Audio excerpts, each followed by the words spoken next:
Pessoal, tudo bom? Começando mais um podcast aqui. Hoje nós estamos com o José Renato Colaferro, da Blue Sol, empreendedor, cara que começou lá no comecinho lá da energia solar e hoje está colhendo muito resultado aí e com uma operação, são 200 operações, né?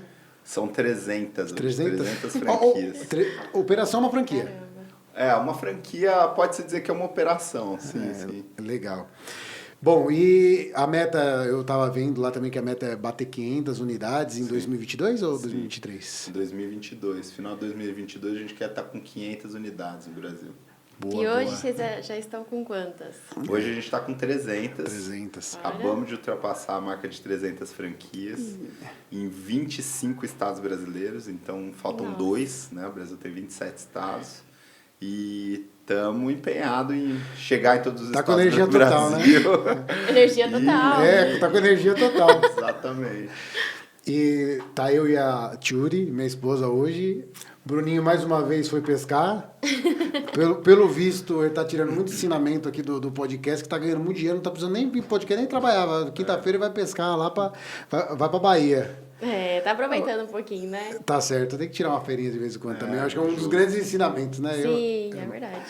E, bom, se você quiser se apresentar e falar de onde surgiu isso, como funcionou, o que você fez, a faculdade que você fez, caiu de paraquedas nisso, fala aí pra nós. Tá bom, obrigado, Vitor, Tchuri, pelo convite. É muito legal participar desse programa com vocês. Bom, contando um pouco da minha história, né? Eu sou formado no INSPER, aqui em São Paulo, em administração. Ia virar Faria Limer, gostava muito de mercado financeiro, estava com a carreira traçada nesse sentido. Em 2009, um ano depois de eu me formar, meu pai, que sempre foi um empreendedor serial, um cara que criou um monte de empresa, né? E sempre teve esse driver de empreender. Ele tinha saído dos negócios de automobilísticos dele, alguns anos atrás, e estava querendo empreender num setor novo, não queria mais trabalhar com automóvel. E tinha achado a energia solar, mas ainda não tinha começado. Existia um nome de uma empresa, que era Blue Sol, e existia um website, ele deu, né? Não sei porque, nem ele sabe explicar direito qual a razão. Olhou pra cima e falou, tá azul e tem um sol. Eu acho que porque o painel solar é azul, sei lá, alguma coisa assim.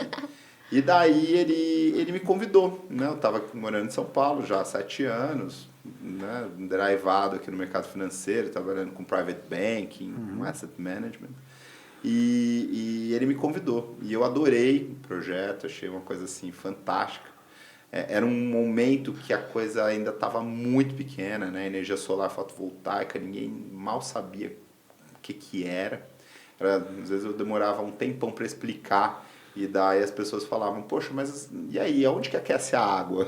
Eu falava, não é de aquecer a água, é para gerar energia elétrica, né? Essa fonte maravilhosa, né? Eu acho até mágica, porque, poxa, gera energia elétrica através da luz do sol, né? Uma transformação automática, assim. E daí a gente começou a empresa em 2009. Começamos num segmento assim, super específico, que era o segmento de off-grid para fazendas, cerca elétrica, autoestrada, usina de cana, né, para gerar energia onde não tem energia. Né? Que é um segmento que eu brinco que é uma das aplicações mais nobres do solar fotovoltaico. Né? Começou lá no satélite, você gerava energia no espaço, né? Através da fonte fotovoltaica, porque lá não tem oxigênio para você queimar nada, não tem vento, né? Então começou através daí, e daí foi crescendo, e em 2012 o Brasil ganhou um marco regulatório pela ANEEL, Agência Nacional de Energia Elétrica. A energia solar é uma tecnologia da indústria espacial, então? Sim, começou com a indústria aeroespacial. Nos anos 50, foi descoberta no século XIX, né, por um físico francês, e daí foi passar a ser aplicada na indústria aeroespacial nos anos 50, nos 1950 mais ou menos, para satélite, tá, para gerar energia no espaço. Né? Hoje o que a gente vê lá na Estação Espacial Internacional, lá aquele monte de painel, é painel fotovoltaico da mesma tecnologia que a gente usa, claro, um pouco mais avançado, mas mesma coisa, faz a mesma coisa e tem os mesmos materiais, inclusive. Sim. E daí ela começou a ser aplicada depois no planeta Terra, né? Em locais onde não existia disponibilidade de energia e você podia gerar. A rede não chegava. Né? A rede não chegava, exatamente. Então, até curioso, assim, o Amir Klink, naquele barco que ele atravessou a remo, da África até o Brasil nos anos 80, né? Ele atravessou a remo, acho que foi no final dos anos 80. Uhum. Tinha um painel solar fotovoltaico ali que gerava energia para o rádio dele, né? Para ele tocar o radinho dele, para ele conseguir falar e se comunicar com os outros barcos ali ao redor e tudo. Então se usava muito para isso, que é o conceito de off-grid, né? De geração onde não existe disponibilidade de rede. E daí, já contando um pouco então da história do fotovoltaico, né? Nos anos 2000, a Alemanha começou a adotar o fotovoltaico para geração conectada à rede, ou seja, para locais onde você já tem a rede elétrica, mas você quer gerar no próprio ponto de consumo. Né? Então, olha que legal, o consumidor passa a ter o poder de gerar a sua própria energia, né? Através de uma fonte super limpa, inesgotável, inteligente, né? Que é a solar, lá no começo dos anos 2000, na Alemanha. E a Alemanha subsidiando, apoiando, fez com que isso daí crescesse, nessa tecnologia que é chamada geração distribuída, né? Que é esse lance de você gerar no ponto onde você consome, né? Até hoje, né? A gente está aqui em 2022 e até hoje o modelo principal das grandes nações é a geração centralizada. Você gera lá em Itaipu, em grandes quantidades, e depois transmite essa energia a milhares de quilômetros de distância e depois consome ela, né? E a geração distribuída ela veio para quebrar isso. Então ela está disruptando esse setor elétrico, que é um setor antiquíssimo, um setor que durante séculos, né, desde lá do Thomas Edison, né, no século XIX, ele era um grande clube de empresas enormes, monopolistas, muitas vezes estatais, e que depois passaram a ser privatizadas, algumas delas, né, outras não, mas que agora estão sendo disruptadas de certa forma, né? O modelo de negócio está sendo disruptado por essa possibilidade do consumidor ter o poder de gerar sua própria energia, né? Tava muito difícil de ver isso lá atrás? Ou... Cara, era mais difícil, era menor, né? O que tá, por exemplo, visualizar que isso daí é para o consumo residencial, lá atrás era tipo assim, era óbvio, mas ao mesmo tempo poderia gerar uma dúvida muito grande se ia chegar nisso ou não. Sim. E para frente, o que dá para ver, tipo assim, ó, o carro, os caras vai ter um posto de gasolina de placa voltaica e vai para conectar lá, o que tá para frente que você tá vendo e que o pessoal não tá vendo? Animal a pergunta, Vitor. É o seguinte... É o próximo, próximo rede de franquia que você vai montar, né? Falou, o cara me pegou, agora eu vou ter que contar. Não, eu conto isso abertamente, porque a gente tem um princípio de que se a gente compartilha, a gente faz esses mercados acontecerem, né? Se a gente não compartilha, o mercado não dá para fazer sozinho, né? Não foi assim com o solar e vai ser assim com os próximos. Mas a pergunta é excelente, porque é o seguinte, o setor elétrico, né, como eu disse, ele é um setor muito tradicional, fechado, regulado, né, cheio de lei, de coisa que impede que o setor seja tão inovador. E agora, né, com a chegada da energia solar e agora com os veículos elétricos, como você bem colocou, o veículo elétrico, ele nada mais é do que uma bateria em 4 rodas, né? Ele é um computador elétrico, né? Ali que tem essa capacidade enorme de armazenamento de energia na bateria. Um celularzão. E daí, ele tem ali, então, uma bateria tão grande que ela pode armazenar energia para uma residência, por exemplo, por dias, né? Então, o veículo elétrico, a partir do momento que ele vem para o setor elétrico, né, porque ele deixa de ser a combustão e passa a ser, de certa forma, infraestrutura do setor elétrico, primeiro como consumidor de energia, mas depois ele pode ser também um armazenador de energia, né, o veículo elétrico ele vai começar a fazer parte desse jogo. Né? Então, ele vai passar a não só consumir energia, drenar energia, então, através do, né, como você colocou lá, metaforicamente, um celular, mas ele também vai começar a entregar energia, que é o conceito de vehicle to grid. Ou seja, aquela bateriazona que está lá dentro dele vai, por exemplo, vai poder ser usada para um momento em que a energia caiu numa residência ou numa empresa. O cara pluga a casa Exatamente, no veículo elétrico dele, né? Além disso, ele vai poder injetar energia em horários em que a energia é mais cara, né? Para, por exemplo, tarifas sazonais, né? O Brasil tem horário de ponta e fora ponta. Que me parece uma coisa muito óbvia. Porque se você parar para pensar, ó, por exemplo, quando o seu celular está acabando a bateria, você pega a bateria do carro. Aí você vai pegar a bateria. E também no futuro, né, eu imagino que tipo, o pessoal vai olhar para nós aqui usando a gasolina e vai imaginar como se eu estivesse usando uma máquina a vapor. Exatamente. Assim, pô, como é que os caras usavam isso daí ainda, né, meu? E hoje a eficiência do motor a combustão ela é muito baixa, né? Grande parte, se eu não me engano, 90% da energia que está ali dentro daquele hidrocarboneto, que é a gasolina, ela é desperdiçada em calor. Né? É uma insanidade do ponto de vista energético, né? Se você perguntar para um engenheiro. Claro que hoje ela ainda é mais barata, mas é muito ineficiente. Então, e o carro elétrico já não. O carro elétrico ele já consome 98% da energia que está armazenada ali na bateria. Então, ele é muito mais eficiente energeticamente, né? Então, o carro elétrico vai passar a fazer parte desse futuro que você perguntou. As baterias, elas começam a ganhar muita força com o carro elétrico e você pode ter um sistema solar com bateria, né? Não precisa a bateria não precisa necessariamente estar no carro elétrico. Entendi. Ela pode estar separada do carro elétrico, né? São baterias de lítio-íon e a gente já tem uma lá do Sol para testar. E essa bateria, eu brinco que a bateria dá superpoderes para o sistema de energia solar, né? Por que ela dá superpoderes? Porque você começa a ter o poder, primeiro, de não necessariamente injetar na rede no momento que você está gerando mais energia durante o meio-dia, por exemplo. Basicamente é como se você pega uma commodity e sai andando. Exato, você pode armazenar aquela sua geração para fazer o uso que você quiser. Exatamente, né? Qual que é a grande praticidade da gasolina, se você for pensar? Você pode transportar um volume grande de energia, né, em litros ali, né, num tanquinho. E a bateria ela vai passar a fazer isso, ainda não com a eficiência da gasolina, mas cada vez mais, né, vai começar a surgir esse conceito de densidade energética, que é exatamente isso, né? A bateria armazena mais energia num volume menor, enfim. E além disso, ela pode ficar ali estacionada, mas ela pode, por exemplo, ser usada para o backup, né? Então não tem carro lá estacionado na casa, caiu energia.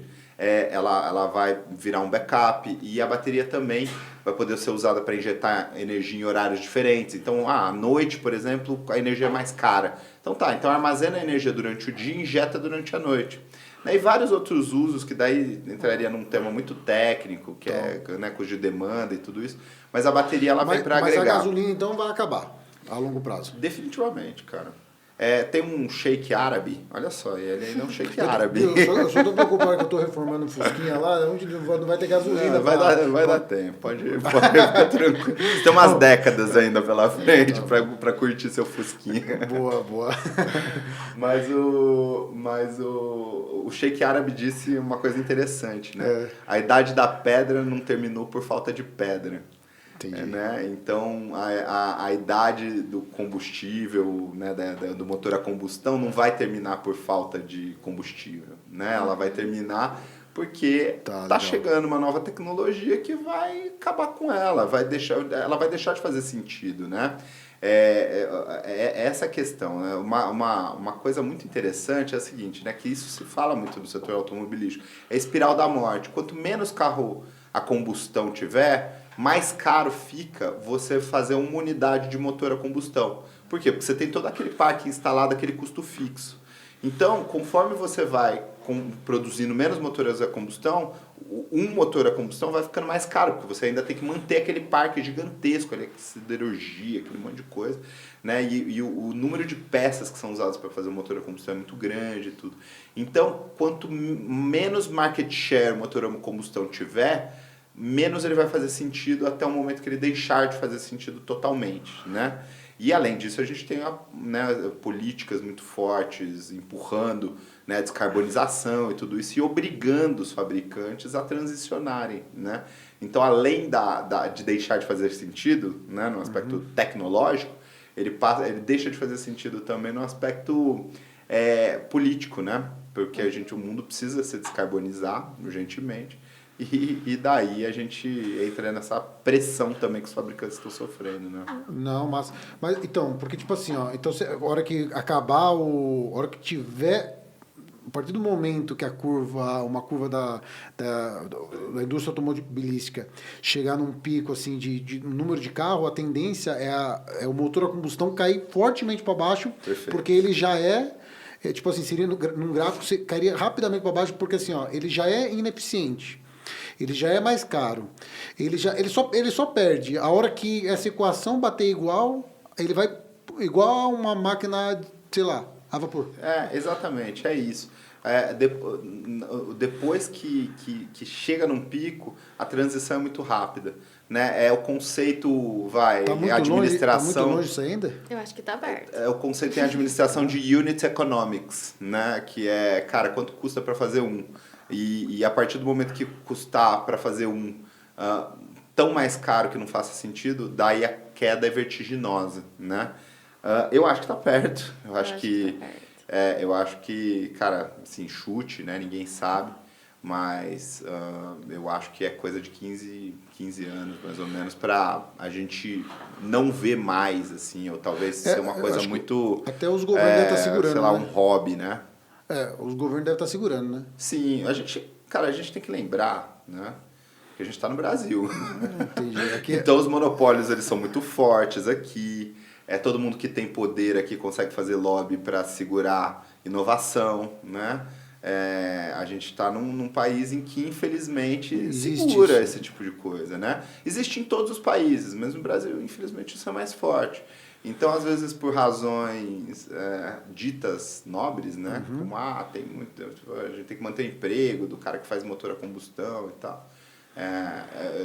Se acaba se utilizando esse discurso para impedir que novas tecnologias cheguem, né? Então, infelizmente, aqui no Brasil tende a demorar mais. Mas, poxa, é uma pena. Né? Exatamente, é inevitável. E é uma pena, porque, cara, esse negócio do emprego é uma falácia, né? O cara que trabalha na fábrica de motor a combustão pode trabalhar na fábrica de motor elétrico, né? Sim. E, às vezes, até ter um emprego com uma remuneração melhor e tudo. Então, é uma falácia, né? Da mesma forma que, sei lá, a gente não tem ferrovia, porque os sindicatos caminhoneiros seguram, enfim, tudo isso. Acaba, na verdade, sendo um soco aí no baço, mas também tudo se adequa. A pandemia aí mostrou aí que todo mundo se adequou rapidamente, né? Quem não se adequou também teve perca grande. Gente, mas comparando, né? Hoje um carro, zero. Não precisa ser o mais popular, nem o mais caro, mas um carro de valor médio. Tá mais caro que um apartamento, tá quase chegando no valor de uma casa. Para mim, é muito caro manter um carro com o valor do combustível que está hoje. Então, na minha visão, sou bem leiga, né? Sim, sim. Mas acredito que esteja próximo. E isso que você está colocando aqui pra gente, nossa, eu vejo muito próximo. Sim. Hoje custa para você abastecer um Audi elétrico, assim, um carrão elétrico, né? Um e-tron. Custa R$80 o tanque cheio. O tanque que vai andar... Um tanque, né? Eu falando tanque. A bateria. A bateria cheia, né? Que vai tocar aí 300, 350 quilômetros. Né? Então, olha só, né? Já começa a fazer metade, né? Porque um 350 quilômetros geralmente é metade da autonomia, um pouquinho. Né? Viu, mas falando assim no macro, assim, você tava falando um pouco para nós sobre ensinamentos do time ali que você teve, né? Você não quer explicar um pouquinho para nós aí sobre você ter começado ali no momento que ainda tinha muita coisa a ser mapeada na área e os ensinamentos que vocês tiveram? Legal. Cara, é o seguinte, a gente... bom, só para contextualizar, né? O que o Vitor está perguntando é que a gente começou muito cedo, né? Então, a gente começou em 2009, muito antes da resolução normativa ali que aconteceu em 2012. O Brasil permitiu que os sistemas solares se conectassem à rede apenas no final de 2012, né? E todo esse tempo que a gente ficou entre 2009 e final de 2012 esperando que essa lei, né, que essa resolução normativa fosse divulgada, foi um período difícil. A gente começou fazendo, como eu falei, lá off-grid e tal, e no modelo de negócio que era muito nichado e muito pequeno, portanto. Né? Difícil escalar. E a gente, assim, durante esses primeiros anos, a gente lutou muito para fazer volumes muito pequenos de faturamento, né?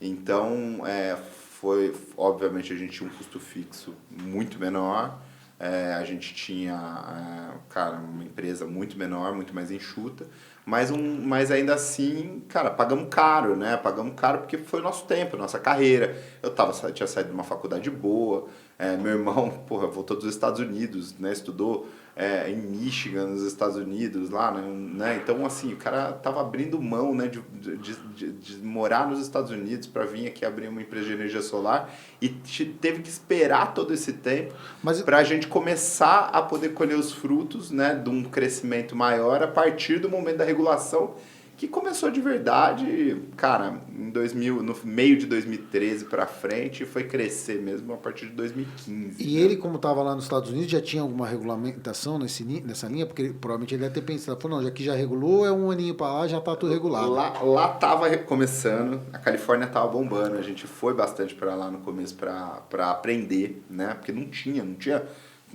curso aqui no Brasil direito, tinha um ou outro curso mais ou menos, assim. E daí, então assim, a gente foi muito para lá, mas ele não trabalhava com isso. E ele trabalhava com carbono, interessantemente, ele trabalhava com carbono. E daí ele veio para cá e a gente começou a pesquisar, né? Mas, bom, daí a gente pagou muito caro, né, na questão do timing, então ralamos muito, foi muito difícil esse começo. Depois, em 2013, quando a gente achou que o negócio ia crescer, cara, a Dilma deu uma canetada no setor elétrico que gerou uma super insegurança jurídica, porque foi a terrível medida provisória 579, nunca vou esquecer nem o número, né? Que ela gerou uma insegurança jurídica enorme no setor elétrico, então tinha um monte de investidor estrangeiro batendo na nossa porta, gente querendo olhar, e o pessoal sumiu naquele ano de 2013. E daí, acho que assim, a lição, né, é que, cara, se eu fosse começar um outro negócio, talvez em outro setor, eu esperaria o momento certo, né? Eu acho que, cara, talvez não fosse o momento começar em 2009 mesmo. Talvez eu teria começado um pouco depois. Teria dado tempo, talvez, para ter aberto outro negócio, né? E, eventualmente, depois de 5, 6 anos, ter começado no solar. Então, assim, foi legal. Cara, não me arrependo de nada, né? Trabalhamos muito, aprendemos muito, pivotamos o modelo de negócio, né, que é super importante, porque chegou um momento que a gente decidiu fazer outra coisa. Basicamente o negócio mudou. A gente trabalhava com energia solar, mas o modelo de negócio mudou totalmente. A gente transicionou, né? Oi? No começo, porque hoje é um modelo de franchise, né? Sim, sim. O começo era a distribuição de equipamento. Distribuição de equipamento off-grid. Era isso. O pessoal comprava, falava, eu quero 2 painéis, aí vocês falaram, vou uma bateria, uma bateria, um controlador de carga, enfim, vendia lá num ticket bem baixo e a gente mandava isso daí pelo Brasil inteiro, cara, varejão mesmo, assim, o cara comprava por telefone, internet e tal. Você sabe que uma das sacadas, aí eu chutando, né, do negócio aí de vocês ter decolado, talvez acho que vocês pensaram, cara, acho que a gente precisa ensinar os caras a vender esse negócio. Então trazer os franqueados para a base, porque senão os caras não vão conseguir vender esse negócio, é melhor a gente... Seria mais ou menos isso, né? Essa sacada. Cara, daí assim, mudando um pouco da questão do timing para a questão do modelo de negócio, cara, já que você vai fazer então no timing errado, adapte-se, entendeu? Adapte-se. Vende o que tem para vender, né? Eu acho que essa é a lição. Então, assim, naquela época, não adiantava eu falar, não, eu só faço sistema on-grid. Não podia conectar na rede, não podia fazer on-grid, né? Não tinha regulamentação. Então, eu precisava vender off-grid, né? Precisava vender para fazenda, lá para locais onde não tinha energia. Bom, daí, em 2013, quando passou a poder, né, o que a gente fez? A gente tomou a decisão corajosa também de, cara, quase matar o modelo de negócio antigo, né? Então, falamos, cara, a gente vai parar de vender off-grid, e a gente vai passar a vender on-grid, né? E tem um outro negócio legal também, que foi o seguinte. On-grid e off-grid, que um que o cara consome próprio, o outro o cara joga na rede. Isso, exatamente. O on-grid é o próprio consumidor gerando sua própria energia, igual lá na Alemanha e tal, que é, né, que é o poder de gerar sua própria energia, mesmo estando conectado a uma distribuidora de energia. No caso aqui em São Paulo é Enel, enfim, né? Então, existem acho que mais de 60 no Brasil hoje. E daí a gente transicionou. Mas a gente foi se adaptando. Então, uma outra sacada que a gente teve ali no meio do caminho foi o seguinte. A gente vendendo lá esses sisteminhas pequenininhos, que vendia pouquíssimo, difícil pra caramba, a gente percebeu que tinha uma coisa curiosa. Apesar de vender pouco, quando a gente fazia uma campanha no Google AdWords, quando a gente fazia alguma coisa para gerar lead, gerava um monte de lead. Né? Gerava assim, centenas de leads. Só que não vendia. daí a gente falou, poxa, o que esse pessoal quer, né? O que esse pessoal quer? Curiosidade, que né? Perguntando, clicando e procurando por energia solar no Google e clicando no meu website, me procurando, mas não compra nada, né? Daí a gente percebeu, perguntando para eles, obviamente, né? A gente ligava e falava, cara, e aí? Mas o que você quer, né? E as pessoas começaram a falar, não, eu quero entender como funciona esse negócio.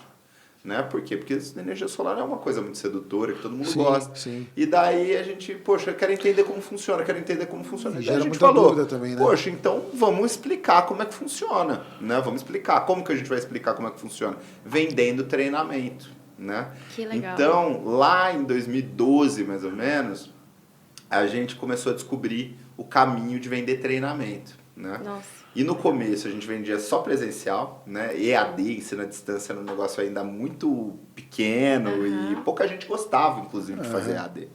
Né? Não era uma coisa como hoje é. E daí a gente vinha para São Paulo, montava turmas de 20, 30 pessoas e passava o fim de semana treinando essa turma. Ficava sexta, sábado e domingo treinando o pessoal. E vimos aí uma oportunidade de negócio, né?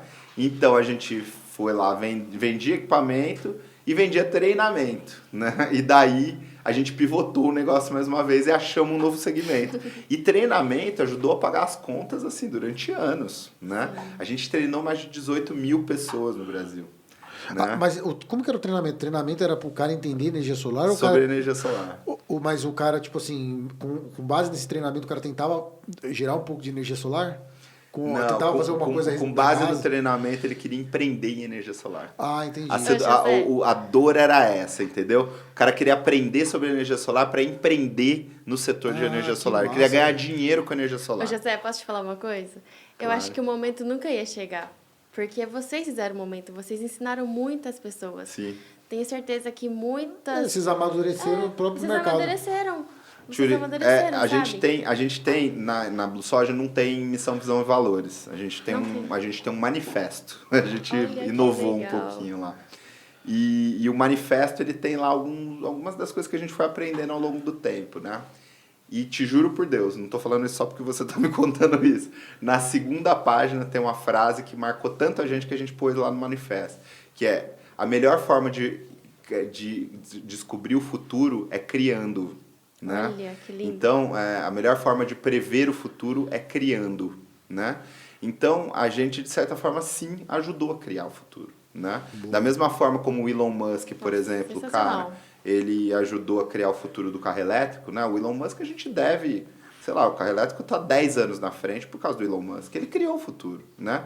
Então, eu acho que de certa forma, sim, a gente ajudou a criar. A gente foi precursor de várias coisas, criamos uma associação, né? Ajudamos a criar a Associação Brasileira de Energia Solar, que hoje tem mais de 600 associados. E fomos nós que agendamos lá a primeira reunião. Então, sim, a gente foi precursor. Tá na primeira ata lá o nome de você. Tá. Assim, meu pai, né, meu sócio, Nelson, foi presidente pelos primeiros 2 mandatos lá da associação. Vamos fazer uma estatueta, poxa, foi pra Brasília várias vezes e lutou muito pela energia solar, politicamente, né? Muita gente queria derrubar no começo, né? Ninguém tinha... Imagina só, para a empresa de energia elétrica, que legal que é descobrir que tinha um monte de empresinha pequena conectando o sistema na rede deles e diminuindo a receita deles, né? Então, poxa, teve muita resistência no começo, né? Cada vez mais que eu escuto casos de sucesso assim e tudo mais, eu percebo que o cara pega um carro, ele sabe mais ou menos onde ele quer ir, mas ele nem sabe como ele vai chegar. E aí ele vai dirigindo. Total. E é só por cara ter um pouco de persistência e um pouquinho de se divertir também no processo ali, ele chega. Ele vai dirigindo, tal, desvia e vai e volta. Chega isso, lá. É isso. Cara, é se adaptar, entendeu? É se adaptar. É achar o que as pessoas querem comprar, né? É não se prender a ideias fixas e premissas fixas, assim, de, poxa, tem que ser assim, né? Eu preciso vender isso, né? Sei lá, se, cara, daqui a pouco o consumidor quiser comprar painel solar colorido, cara, eu preciso vender o colorido, entendeu? Entendi. Mesmo que eu ache que não é bonito, que eu goste do painel solar lá azulzinho. Cara, se ele quiser comprar colorido, eu tenho que vender colorido. Você sabe, pronto. Você sabe que, tipo, esse negócio assim de ensinar, pelo menos eu acredito, né? Eu, quando descubro uma coisa boa, e se é ruim, eu ferro todo mundo. Porque acontece, eu vou indicando pra todo mundo. Sim. Puta, você falou pra mim assim, não, coloca energia solar na sua casa, tal, não sei o que, eu fico meio assim. E se eu coloco isso, achei bom, eu saio vendendo pra todo mundo. O pai da Tia é assim também, ele vira vendedor do cara. É verdade. Puta, ele vira vendedor do cara. Se ele gostou. E aí, tipo, você tava falando que vocês deram muito curso, né? E até uma vez aqui no podcast eu falei sobre o que uma vez me ensinaram isso, que quando você tá recebendo curso, ou seja, tá participando de uma aula e tudo mais, você aprende menos do que a pessoa que está dando a aula. Exatamente. Então, vocês ministrando essa tecnologia durante muito tempo, acabou fazendo vocês virarem os maiores especialistas, de repente, na área. Isso daí chama o Feynman Paradox. É? Tem um nome para isso. Era um físico, sei lá, dos anos 60, que ele constatou isso daí. Que você, cara, a melhor forma de você aprender é ensinando. Porque você percebe onde estão as falhas de raciocínio quando você está falando sobre um assunto e você vai melhorando e aprimorando aquele conceito para você conseguir explicar melhor, Olha, entendeu? que legal. Então, cara, assim, ensinar é a melhor forma de aprender. Uma vez eu falei isso aqui em percentuais, né? Que, por exemplo, quando você ensina, o cara recebe 30%. Sim. E você aprende 70%. Sim. Você grava muito mais falando do que escutando. Então, teoricamente, às vezes você tem a sensação que você está entregando, mas você está recebendo. Exatamente. É isso. A equação vira positiva para o seu lado. Exatamente. E por isso que é tão legal, né, cara? Essa era que a gente vive de mídia social, de trocar informação, de tudo isso.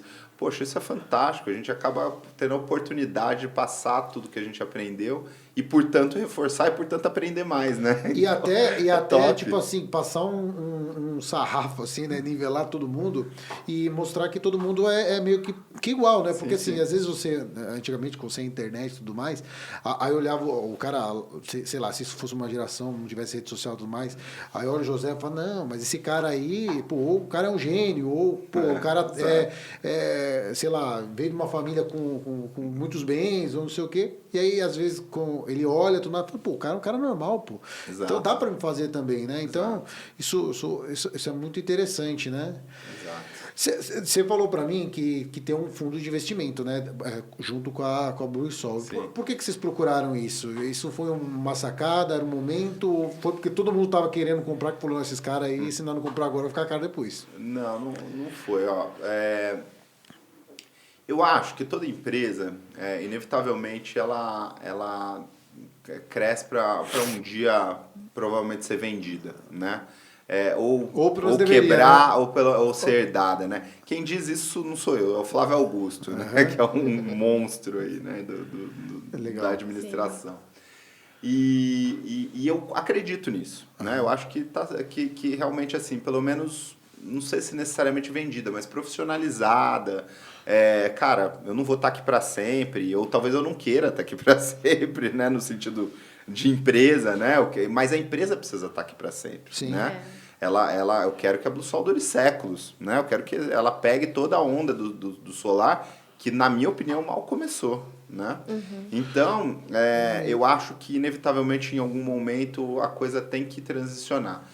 Bom, voltando para o ponto dos sócios, né? Os sócios entraram com uma participação minoritária, ou seja, a gente ainda é controlador da empresa, então a gente ainda não vendeu a empresa e nem pretendemos fazer isso tão rápido, tá? Mas a gente viu uma oportunidade de se associar com uma empresa, cara, que tem um valor estratégico muito grande, né? O que a gente fez não foi venture capital da forma mais tradicional, né, que todo mundo faz, que é mais pop aí que o pessoal fala, e foi um segmento do venture capital que é o chamado corporate venture, né? O que é o corporate venture? É uma grande corporação, normalmente do mesmo setor. Ela vê startups, né, disruptando o setor dela, e ela vai lá e adquire participações nessas startups, porque se essas startups um dia forem maiores que ela, né, ela tá dentro do jogo, né? Então é por isso que você vê o Santander investindo tanto em fintech, né? O Santander tem um fundo de investimento que compra um monte de startup lá para investir em fintech, né? Por quê? Porque um dia pode ser que uma fintech dessa seja maior que o Santander, né? E ele está dentro do jogo, daí ele tem participação ali, né? Isso faz parte do fundo dele de investimento, de reinvestimento, né? Sim, exato. Então, assim, é uma aposta que para uma corporação é pequena, né? O volume de uma corporação é uma aposta pequena, mas que, de certa forma, ele está botando ali uma fichinha, né? Uma ficha num possível... numa empresa que possivelmente pode vir, né, eventualmente, acabar com o modelo de negócio dela, né? Então, o Bill Gates, que falava muito isso, né, na Microsoft, por isso que eles refaziam versões do Windows o tempo todo. Eles falavam, poxa, eu fico pensando toda hora qual que vai ser a empresa que vai quebrar a Microsoft, né? E o que essa empresa está fazendo, né, para quebrar a Microsoft, então eu vou fazer exatamente igual, para eu ser o cara que quebra meu modelo de negócio e não o outro, né? Sim. Então, assim, foi um pouco isso. Cara, a EDP agregou muito valor no aspecto estratégico. Tem um negócio legal, que a partir do momento que entra o investidor, tem um lance muito forte de governança, né? A gente teve que constituir um board. Esse board se reúne todo mês, a gente conversa sobre todos os números da empresa, como é que tá indo, como é que tá performando. Cara, desde geração de lead, conversão, megawatts vendidos, tudo isso, né? Então, assim, a coisa se organiza de uma forma e o empreendedor, ele é obrigado a se organizar também, né? Então, todo mês, cara, necessariamente eu preciso ir lá, montar uma apresentação e reportar para um board, né? Tudo que aconteceu naquele mês, né? Então, só por eu fazer esse exercício, você já fica tão mais disciplinado, você já fica, né, tão mais sabendo como é que a empresa está, com a empresa muito mais na mão. Então, você começa a ir para esse lance da governança, que é muito importante. Boa. Né? Boa. Ô, José, voltando um pouco, né? Mas, assim, muitas pessoas acho que pensaram em fazer lá atrás o que vocês fizeram, né? Sim, sim. E pensar em fazer tá meio distante. Claro. Precisa ter coragem, né? E o que motivaram vocês, né? Se você, seu pai, seu irmão, a persistir por 3 anos em um negócio totalmente novo? O que motivou vocês ali? Então, é o seguinte. Primeiro, vou citar outro grande empreendedor. Eu adoro também dar exemplos. O Thales Gomes, por exemplo, ele fala, né, que ideia vale 10 centavos a bacia, né? Então, cara, ideia é ideia, né? Eu tive também no meio do caminho um monte de ideia que eu vi aí, um monte de empresa agora bombando. Falei, poxa, eu já tinha tido essa ideia. Talvez você também já tenha tido, né? Sim, você sim, também, sim. né, Vitor? Então, ideia é 10 centavos a bacia, né? Cara, o importante é executar, né? E ainda mais empreender é difícil pra caramba. Eu acho que é uma das coisas mais difíceis que tem, né? Porque é muito competitivo, né? É muito difícil. Então, cara, acho que assim, primeiro, eu acho que o exemplo, né, do meu pai sempre foi um empreendedor serial, teve muitos negócios, né? Foi, cara, franqueada Localiza, concessionário Volkswagen, concessionário de moto, teve um monte de negócio. E daí, eu sempre tive nessas empresas, né? Entrava lá no financeiro e via e tal. Então, acho que, assim, a gente tinha, de certa forma, um pouco disso no sangue. Era muito normal, né? Ver empresa, né? Funcionando e tal. E a perseverança, eu acho que tem muito a ver com acreditar de verdade na ideia, né? Eu acho que tem a ver também com, assim...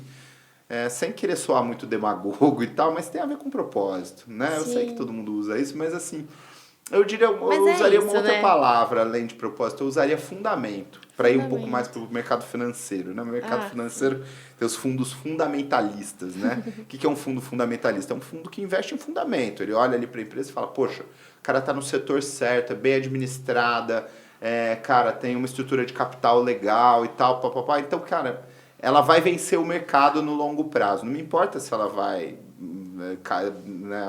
descer ou cair o valor da ação amanhã. Mas, cara, no longo prazo, com certeza essa empresa vai bater o índice Bovespa, por exemplo. Né? Então, isso é fundamentalismo no mercado financeiro.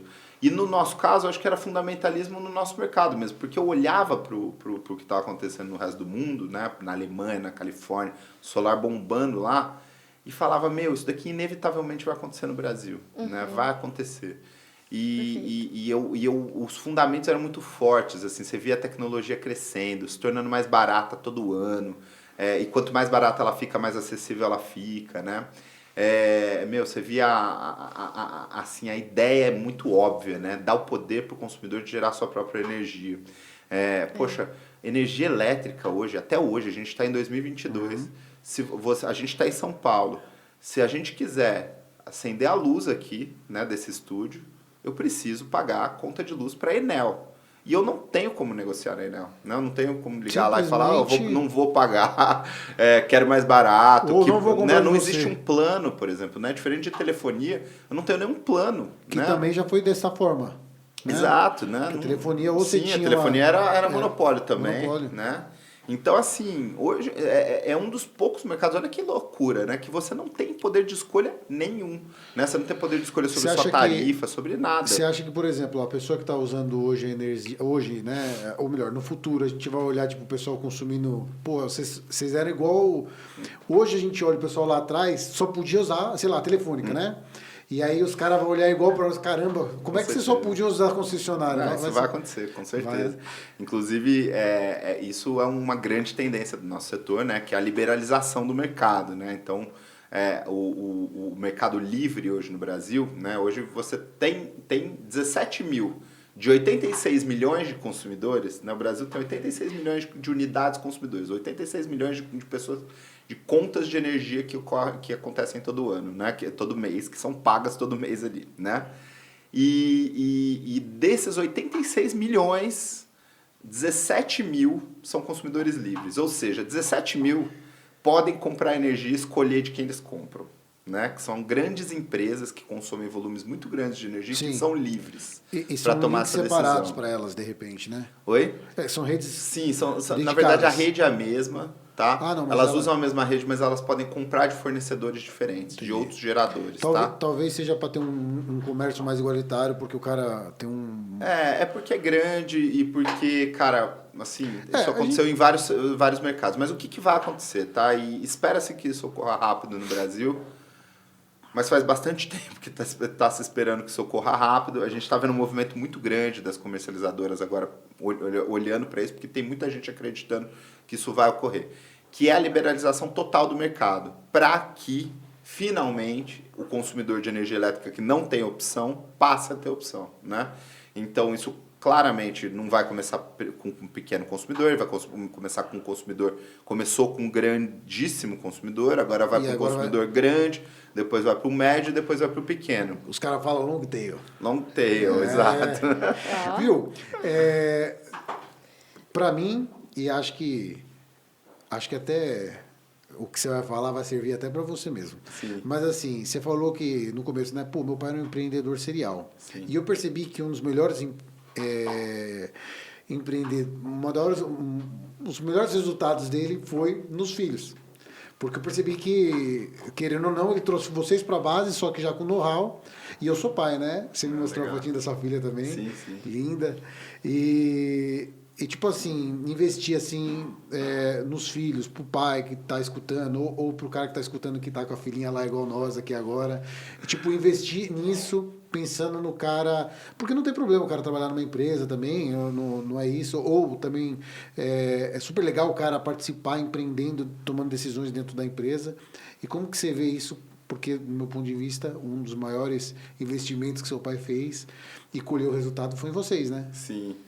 Cara, é lindo, né, falar, me sinto orgulhoso por ele ter, poxa, tomado a decisão lá em 2009, o cara recém-formado, né, molecão, 24 anos e tal, cai pra dentro aqui, vamos fazer esse negócio, né, ao mesmo tempo, um super risco, né, porque, poxa, podia não ter dado certo, foi dificílimo, né, como sempre é para todo mundo, mas, poxa, valeu muito a pena, obviamente, no final, e não estamos nem no final, né, eu acho que a gente está no meio. No meio. Agora, cara, eu acho que, assim, vale a pena sim, acho que tem essa questão do risco, então, poxa, assim, eu pensaria bastante em repetir a dose com minha filha, acho que tem o risco disso, né? A pessoa tem que estar determinada, tem que querer. Mas a gente tinha isso, eu e meu irmão tínhamos isso. Né? O Luiz é um cara genial também, um super comunicador, um cara que entende de mídia social, né? Ele é o diretor de comunicação lá na empresa. Então, a gente pegou, né? Se dedicou pra caramba. Nos momentos difíceis, cara, é difícil. É difícil, por exemplo, poxa, tem muita gente que fala... não, mas tem que separar, né? É difícil separar. A gente é uma pessoa difícil. só, né? A gente verdade. é uma pessoa só, né? Não é, Tio? Sim. Né? A gente é uma pessoa só, a gente é único, né? Esse negócio de dividir trabalho e pessoal... Sei, não acho que isso é assim, então, né? A gente não tem chavinha dentro do cérebro, A gente né? tem que agir com muita Mas sabedoria ali, né? investir nos filhos, por exemplo. Sim, como, sim. Com uma como que você sensibilidade planeja grande. investir na...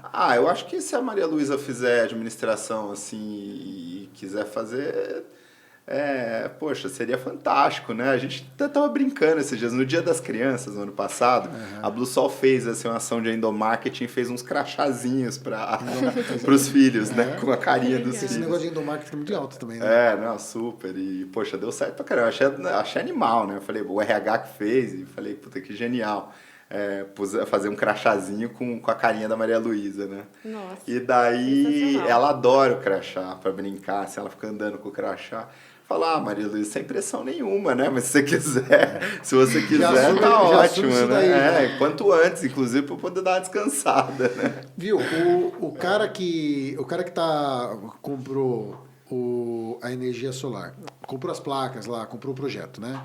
E aí o cara, na conta, pode-se dizer porque ele investiu naquilo, pode-se dizer que aquilo é um lucro que ele teve?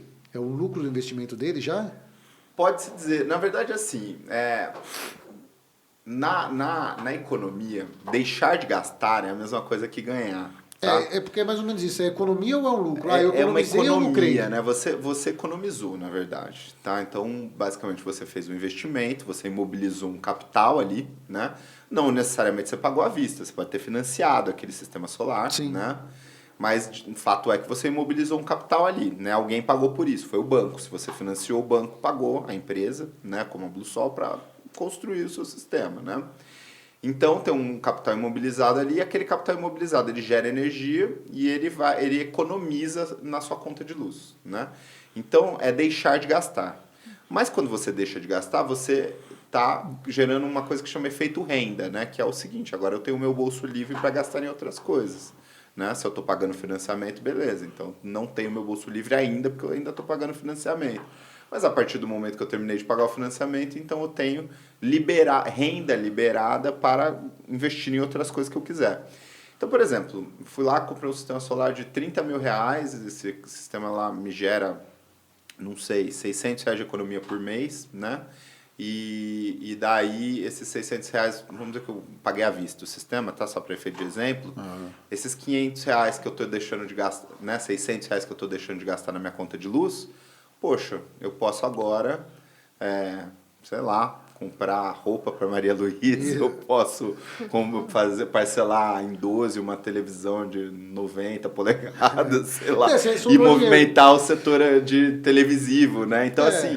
Isso gera um efeito renda que é muito importante, porque quanto mais você libera o bolso do consumidor de energia para gastar em outras coisas, você está ajudando a economia. Isso é um fato, tá? E na verdade faz muito sentido, porque, por exemplo, se você tem uma conta de energia na sua casa de R$500, né? O que não é uma coisa muito fora do normal, não, porque for uma casa um pouco maior, ou for um comércio, né? Com uma casa, sobre loja, não sei, alguma coisa do tipo, que acho que é muito normal.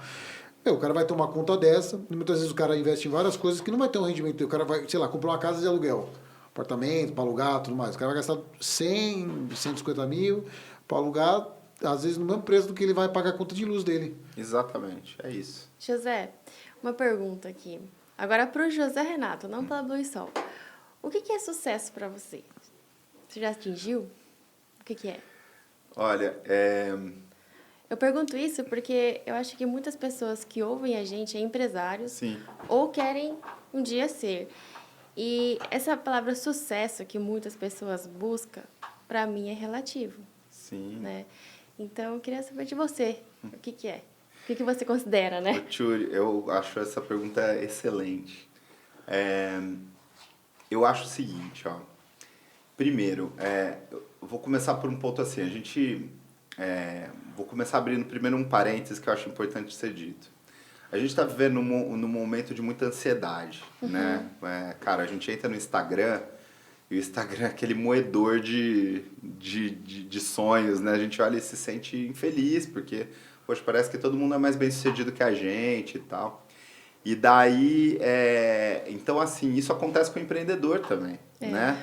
Em outra escala, através talvez, mesmo do Instagram, né? Sim. A gente olha ali e fala assim, poxa, mas esse cara, olha só o que ele conseguiu e tal, ele tá muito maior, né? Poxa, eu faturo aqui não sei quantos milhões, ele fatura 1 bilhão e tal, unicórnio, enfim, não tem limite, né? Isso não tem limite. Então, o empreendedorismo, ele gera, né, esses sonhos exacerbados, assim, ele gera esse negócio, essa sedução insana. E normalmente para quem está começando, principalmente, né, para quem está mais velho de guerra igual nós, assim, a gente já acostumou.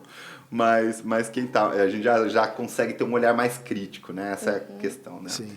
Mas para quem está começando, poxa, você fala, cara, venture capital, poxa, não sei quantos milhões, né? Investidor, o cara acha que, sei lá, o dinheiro entra no bolso do empreendedor. Muitas vezes não, muitas vezes entra zero, na maioria das vezes, inclusive, entra zero dinheiros no bolso do empreendedor e o empreendedor ainda é diluído, ele perde participação da empresa, em prol do sonho de um futuro em que ele vai, né, eventualmente vender ou ter tanto lucro ali que ele vai receber dividendos muito vultuosos e tal.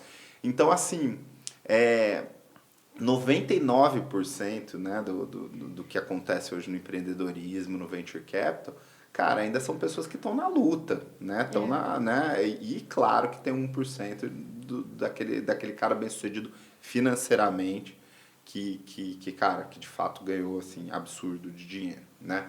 Bom, fechando esse parênteses do dinheiro, né, e do empreendedorismo, sua pergunta foi sobre sucesso pessoal. Eu acho que o sucesso, assim, ter as contas pagas, ter uma filha linda igual eu tenho, com acesso, né, ao que ela precisa, em termos de infraestrutura, em termos de bebê conforto, em termos de, né, da mamadeira que eu quiser comprar, do leite que eu quiser comprar, enfim, do berço A liberdade que eu quiser comprar. financeira. Então, acho que é isso, né? Ter liberdade para você poder tomar decisões as que você quiser, não ilimitadas, mas pelo menos assim você ter versatilidade para tomar decisão, né? Eu acho que no final das contas, dinheiro serve para isso, né? Dinheiro é muito mais eu enxergo o dinheiro como liberdade para tomar decisão, né? Perfeito. Então, eu acho que sucesso é isso, e sucesso é ter paz, né? Poder você, poxa, por exemplo, ter as contas pagas no sentido de, cara, saber que você não precisa, né, pensar sei lá, no que você vai comer amanhã, alguma coisa assim, né? Então, a gente é muito bem sucedido, né? A gente precisa cair na real, né? Nesse sentido, assim, digo, a gente, sei lá, No a geral. classe média alta aí, brasileira, que provavelmente grande parte que está nos ouvindo aqui, né? A gente tem que aprender a entender isso, né? Agradecer e valorizar isso, né? Valorizar, porque, cara, esse lance sempre ser grato, se você entrar nesse parafuso de achar que sempre tem mais, poxa, é um inferno que não acaba, porque sempre tem mais. Sim. Né? A grama do vizinho sempre é mais verde, sempre tem um concorrente que está fazendo um negócio que você não está fazendo. E, poxa, na mídia social ainda fica mais lindo ainda, né? Então, você fala, poxa, como é que esse cara está fazendo isso? E às vezes você vai ver, nem é tanto tudo aquilo e tal. Sim. Então é isso, eu acho que para mim isso é sucesso. Não sei se eu fui tão claro, mas... Não.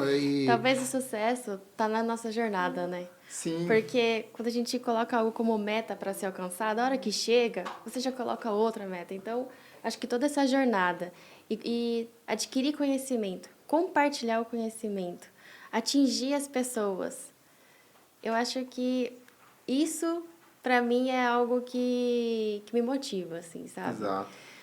Hoje, na empresa... E ter feito parte, né, de algo que muitos fizeram parte, mas a gente fez muitos parte fizeram também. parte, isso.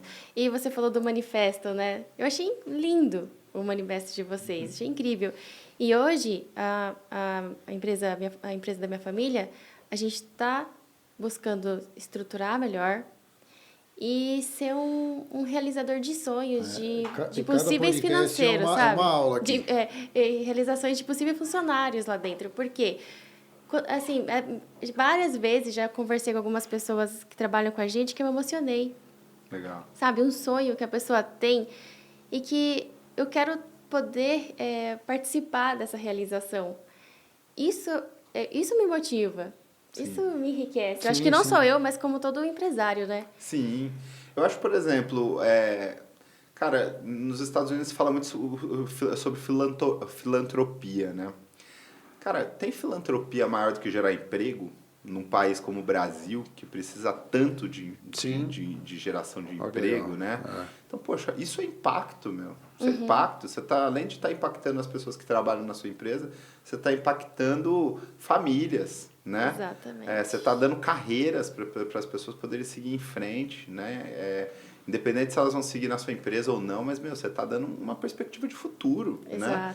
Então, tem filantropia mais forte que essa, né? A gente tem que fazer o que a gente pode fazer, né? Uma hora pode ser que você possa fazer filantropia do jeito lá que a mulher né? A mulher do Jeff Bezos está fazendo e tal, mas a ex-mulher, né? do Jeff Bezos está fazendo, mas, meu, enquanto não dá, poxa, vamos fazer do jeito que a gente pode, que é gerando emprego, né? Que é talvez uma das coisas mais necessárias nesse país. Hoje você falou que está com 300 franqueados, né? Sim. Como vocês têm um crivo que eles passam? Vocês conhecem a pessoa? Vocês motivam eles? Vocês motivam? Assim, há o treinamento, com certeza. Não. Mas qual que é a característica, assim, que você fala, não, esse cara é legal, tá dentro da nossa... É super curioso. Franquia é um negócio super específico, grande pra caramba no Brasil. O Brasil é um dos maiores mercados de franchising do mundo, tá? Estados Unidos, obviamente, é o maior, né? Estados Unidos criou o franchising, o próprio nome já diz, mas o Brasil é um dos maiores mercados do mundo de franchising. E o franchising funciona tão bem no Brasil porque existe uma lei de franchising, né? Da lei das franquias que funciona bem, ela é redonda, ela é respeitada pelo judiciário e tudo. Então, as regras são muito bem estabelecidas entre as partes, né? E basicamente assim, uma coisa legal é o seguinte, a chance de você ser bem-sucedido comprando uma franquia é muito maior estatisticamente do que se você abrir um negócio sozinho. Por quê? Porque ali, quando você compra a franquia, você tem o caminho das pedras, né? Hoje eu ouvi uma frase linda, né, num podcast que eu estava ouvindo no caminho para cá, que falou, né, a franquia é a multiplicação de uma célula perfeita, né? Igual um organismo. Então, poxa, quando uma célula perfeita se multiplica, né, daí a gente se torna o ser humano aqui que nós somos. Então, a franquia, de certa forma, é isso. É um exemplo testado primeiramente, que deu certo, validado, né, um modelo de negócio que, pelo menos, já tem, né, um minimum viable product, já tem tração e tal. E daí a pessoa fala, poxa, eu vou escalar. Mas, muitas vezes, para escalar, você precisa de muito capital. E a franquia é uma coisa asset light, né? Como assim, asset light? Você não precisa investir tanto porque outras pessoas investem naquela ideia, mas ao mesmo tempo você tem que trocar, né, esse não investimento que você faz entregando o seu know-how, entregando todo o conhecimento, treinando, né? E repartindo, compartilhando parte do resultado que você teria se fosse tudo seu, né? Com esses franqueados que também, de certa forma, são empreendedores, né? Porque ele está ali investindo, ele paga uma taxa de franquia para entrar no jogo. E ele não tem salário garantido, né? Nada disso. Ele é um empreendedor. O dono daquilo, né? Ele é dono da empresa dele. Então, ele tem maiores chances de dar certo, mas ao mesmo tempo ele está no risco, né? Então, o processo de seleção é um processo que a gente tenta gerar lead de acordo com em alguns segmentos que a gente vê que são mais propensos a dar certo, né? Que são empresários que eventualmente trabalham num setor parecido, pessoas em transição de carreira, que estão buscando uma coisa nova para fazer, gente que eventualmente está terminando uma carreira e quer começar uma coisa nova, como por exemplo meu pai lá atrás, né? E daí existe um processo, primeiro, super rigoroso de seleção, assim, desde antecedentes criminais, um monte de coisa desse tipo. Até depois um processo que é bem legal, que é o nosso comitê de aprovação de franquia, que a gente faz, onde a gente vê videozinhos dos caras se apresentando com um profile do candidato, né, super completo, cara, desde a cidade, número de potenciais clientes na cidade, cara, quantos concorrentes tem na região, quantos outros franqueados tem naquela região, qual que é o tamanho do mercado e tudo isso. Então, e daí naquele comitê a gente aprova ou não esse franqueado, tem um número de votantes ali. Nós sócios temos o poder de veto, né? Mas não temos o poder de decidir sozinhos. A gente leva em consideração o voto dos outros líderes que também trabalharão com aqueles franqueados, muitas vezes muito mais de perto que a gente, né? Então, é mais ou menos assim, bem sucintamente o processo de seleção de franqueado. Explica para nós o modelo de franquia. Hoje a pessoa compra uma franquia, com valor, ela precisa montar uma estrutura, um escritório, um galpão, taxa, lucratividade. Hoje grande parte dos nossos franqueados são micro franqueados, eles trabalham home-based, eles trabalham de casa. Tá? E eles precisam, obviamente, de um computador. Normalmente é bom ter um veículo, né, para poder se locomover e visitar cliente. Hoje em dia, grande parte dos nossos franqueados, apesar da gente não ter tornado isso obrigatório ainda, ter um drone para fazer visita técnica nas residências e empresas, porque, cara, um drone facilita muito a vida de quem trabalha com energia solar. Porque o drone ele consegue filmar e fotografar em cima do telhado e evita que você tenha que ir lá em cima na primeira visita, né? Depois, a hora que você vender o sistema, inevitavelmente você vai ter que ir lá em cima, né? Então o drone ele ajuda muito, né, a mapear isso. Hoje em dia tem até softwares que fazem o drone fazer um modelo 3D da edificação sozinho, né? E daí ele já sobe esse modelo 3D para a matriz em Ribeirão Preto e a gente já consegue, com esse modelo 3D, fazer um sistema solar ideal para aquele local, através daquela visita técnica feita com drone. Bom, então ele tem que fazer esse investimento, né? O franqueado ele tem que fazer esse investimento. Normalmente está em torno de R$30 mil, tá? A gente parcela, faz negócio, negocia, mas tem até Black Friday. Boa. E a gente tem esse critério de seleção, né? A partir do momento que o franqueado começa a trabalhar, ele começa a receber leads, muitas vezes gerados por nós, mas a gente também requer que ele faça prospecções ativas e tudo. Boa. E ele precisa atender bem o cliente, fazer um bom atendimento. E ele consegue ter uma lucratividade de quanto? Cara, tem gente hoje que ganha mais de R$30 mil por mês. Fazendo franquia, trabalhando com isso. Aí, para quem tá escutando. Mas é o cara dedicado, é o cara que é bom pra caramba, assim. Uma rentabilidade média da micro franquia vai ser aí mais ou menos uns 8 mil, mais ou menos. Legal. Agora depende demais da dedicação, né? Tem gente que não se dedica, não vai atrás, acha que muitas vezes, infelizmente, apesar da gente tentar triar, né, mas acha que vai gastar R$30 mil e o negócio vai voar sozinho. E não é assim, né? É diferente. Não desdenhando, cara, mas assim, sei lá, é diferente de você abrir uma loja do Boticário no shopping, sei lá, né? Você tá trabalhando daí com tráfego. É tráfego ali de pessoas andando e tal. E claro que é difícil, tenho certeza que, cara, os franqueados né, do Boticário também se dedicam pra caramba e tem os melhores e os piores. Mas, cara, ninguém passa lá e fala, pelo amor de Deus, deixa eu comprar um sistema solar, né? É um negócio mais complexo. Você tem que vender o cara tem que vender um pouco do sonho também, né? Exato. Mas aí vocês fazem um treinamento comercial com eles contínuo? Poxa, muito. O que é? Cara, a gente, pra você Semanal, ter ideia, todo dia de manhã a gente faz um warm-up às 7h30 da manhã com os franqueados. Com todos? Com todos que participam. Tá. Tem os que não vão, que não acordam, mas a gente faz um warm-up às 7h30 da manhã para motivá-los a acordar cedo e começar a trabalhar. Que legal. Né? Tem muita técnica, tem muito investimento em educação e treinamento. Talvez isso dá uma das grandes sacadas de você entrar para dentro de uma franquia como essa, né? Porque Isso. acontece, porque às vezes o cara quer empreender ou quer ser um autônomo, mas você não tem esse tipo de medidor aí, né? De KPI e tal, de engajamento, de cultura. Sim. Vai ficar meio difícil você ter resultado, né? Exato. Enfim, tem gente que acha que é fácil e aí não traciona, né? Agora, por exemplo, cara, a gente mede até a NPS de atendimento do franqueado. A gente entra em contato com os clientes que ainda nem fecharam o negócio para entender a nota de satisfação desse cliente, se ele foi bem atendido. Esse cliente dá um voto por WhatsApp e a gente conta isso como um NPS de atendimento do franqueado e ele ganha bônus, ele ganha regalias, vamos dizer assim, ele ganha melhorias em condições comerciais e tudo, conforme ele tem um NPS mais alto de atendimento. Além de, com certeza, melhorar a taxa de conversão dele, né? Por duas coisas. Primeiro porque o cliente, né? Ele vai entender que essa empresa realmente está preocupada em fazer um serviço de qualidade. Sim. E segundo, porque baseado em algum feedback negativo que ele der e tudo mais, você meio que tenta aparar as arestas ali com o cara. Pô, cara, tenta focar um pouquinho mais no comercial, dar um pouquinho mais de atendimento, um pouquinho mais de paciência. Porque provavelmente esse cara vai fechar, mas ele está mais propenso a fechar com o outro. Isso. E aí... Bom, show de bola. Nós estamos indo para a reta final aí. E a gente sempre pergunta assim... Qual ensinamento principal você deixaria aí para o cara que quer empreender, para o cara que quer entrar para uma rede de franquias?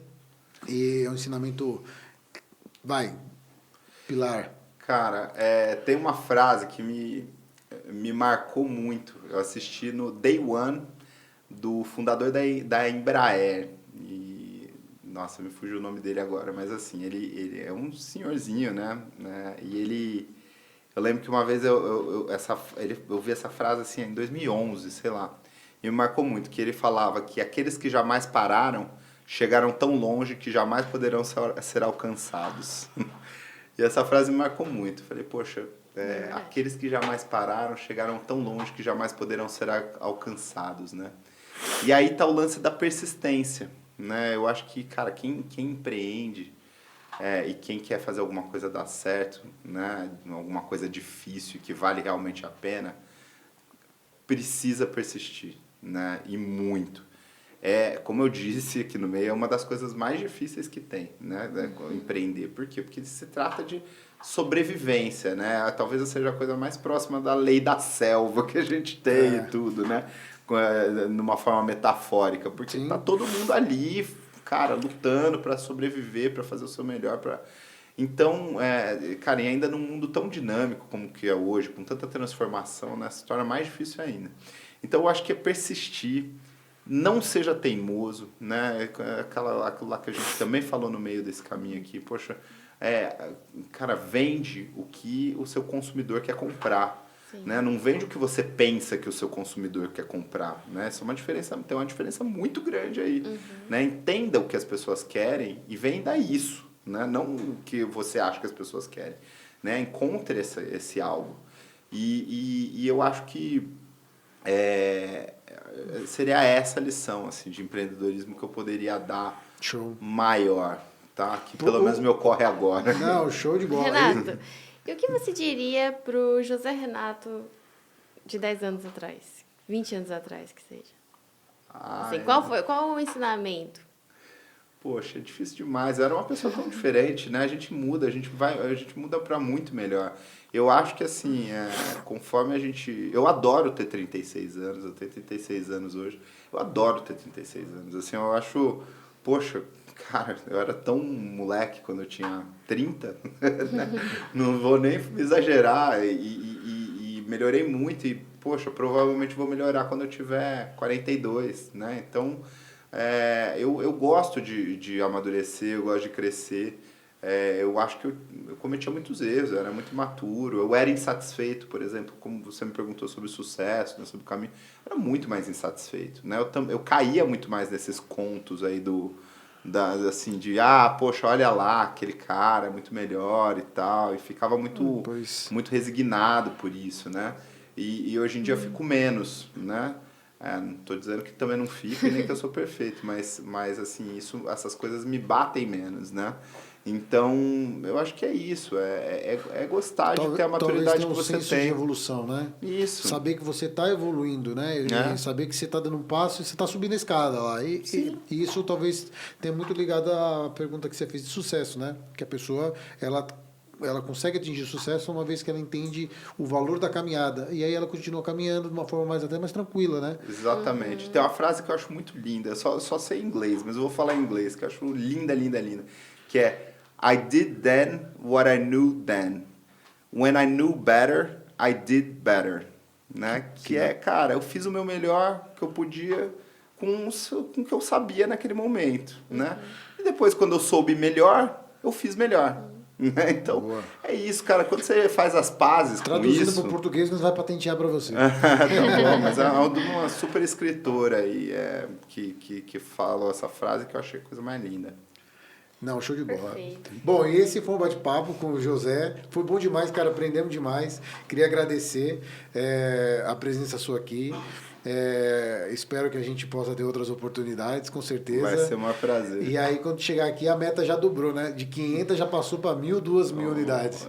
Com certeza. A gente precisa solarizar esse Brasil aí, né? E agradecer Renato, também. e o descontinho lá para nossa casa que tá alto, Vamos embora, claro. Nossa energia lá, né, Vamos amor? conversar. Lá em casa tá precisando mesmo, porque a moça aqui não desliga a luz não, viu? Né? Ainda bem que o banho é a gás. É sócia da Enel. É a sócia da Enel, Obrigado, então. Tá bom. Queria agradecer demais a sua presença. Obrigada pela troca. E, galera, até a próxima, hein? Prazer. Até a próxima. Até mais.